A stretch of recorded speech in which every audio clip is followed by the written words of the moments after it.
Okay, so what if I told you that the human brain and the most advanced computers actually operate on the exact same principles? It sounds kind of like science fiction, right? Well, that's the revolutionary idea we're going to dig into today. And it all comes from a single book that honestly changed everything. And here it is, the book itself, Cybernetics, by a mathematician named Norbert Wiener. Now, I know what you're thinking. Published back in 1948, it looks like just another dusty old textbook. But the question Wiener posed inside, well, that question would completely reshape our future. He put forward this idea that, for the time, was absolutely mind-bending. What if?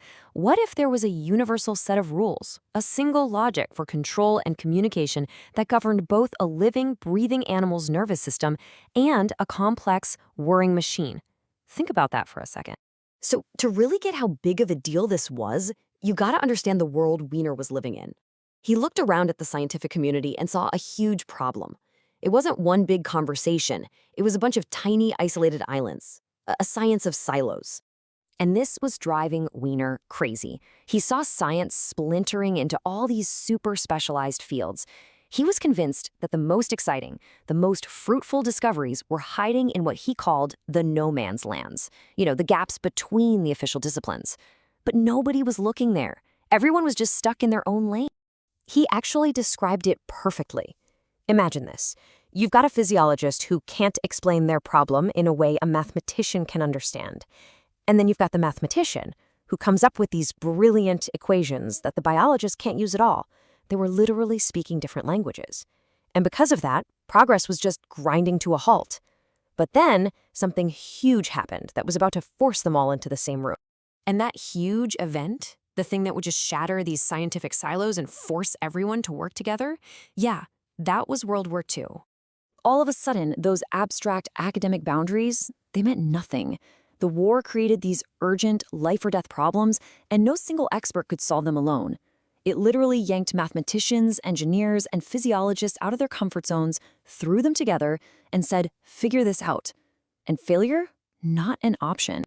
So, out of all the insane challenges they were facing, one of the biggest and most urgent was this. How in the world do you shoot down a fast-moving enemy plane? I mean, just think about how ridiculously complex this problem is for a second.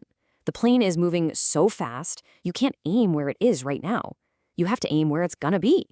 But here's the kicker.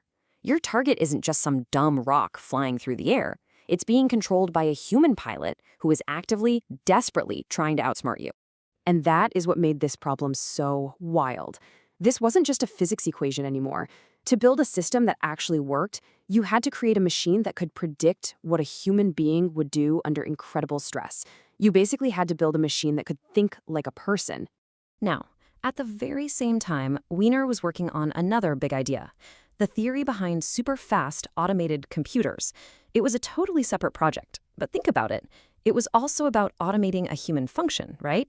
In this case, doing complex math really, really fast.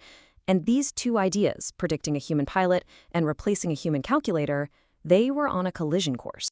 And the point where they collided, the one single powerful idea that connected the predicting machine, the human pilot, and the early computers, it was a simple concept called feedback. So what is feedback? It's actually a really simple idea. It's when a system uses information about what it just did to correct what it's doing next. It's constantly asking itself, how am I doing? Am I on track? And then adjusting based on the answer. Let me give you a couple of examples that Wiener himself used. Okay, first up, a machine. Think about the steering on a big ship. When a sailor turns the wheel, a big engine has to move the rudder to match. The system is constantly measuring the gap between where the wheel is and where the rudder is. That gap, that little bit of error, is the feedback that tells the engine how much to move. It keeps moving the rudder until the error is zero, and boom, goal achieved. All right, now let's talk about a person, you, right now. Imagine you want to pick up a pencil. You don't consciously think, okay, fire this muscle, now this one. No way.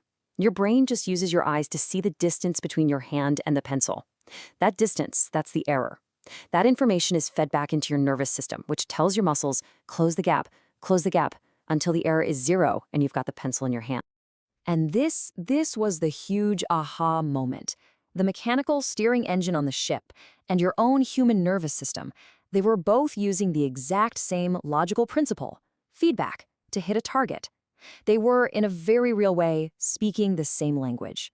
This idea, this unifying logic, was just so powerful, and it applied to so many different things, it was clear it needed its own name, its own brand new field of science. And so, Wiener gave it a name, cybernetics. And if you look right there at the subtitle of his book, it says it all. It's the study of control and communication in the animal and the machine. He'd done it. He'd found the shared rulebook, the common language between flesh and steel. This one insight, this one idea, basically kicked open the door for everything that followed: modern computing, robotics, artificial intelligence, the whole shebang. And it leaves us with a question that, honestly, is more important today than it ever was back in 1948. If the fundamental logic that runs you and me is the same as the logic that runs our machines, well, as our technology gets more and more tangled up in our lives, where does that line between us and them finally disappear?